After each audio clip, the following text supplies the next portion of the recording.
This story will help you to improve your English. Just listen, enjoy, and learn.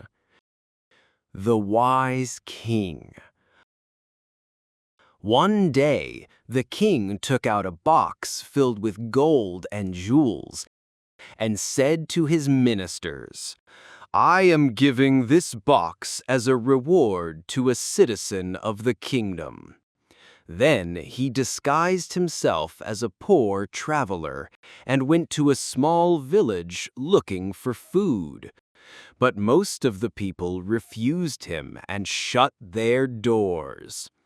Only a poor farmer welcomed him with a smile and said, "I don't have much, but you're welcome to share it." He gave him some food.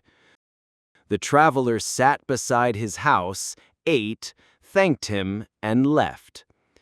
The next day, the king returned with his soldiers, and all the villagers came out to welcome him, including the poor farmer. The king walked up to the farmer and gave him the box full of gold and jewels. Then he said to the people, "This man showed kindness even in his poverty. He truly deserves this reward." The farmer was filled with joy when he received the gift, while the villagers felt deep regret for their behavior the day before.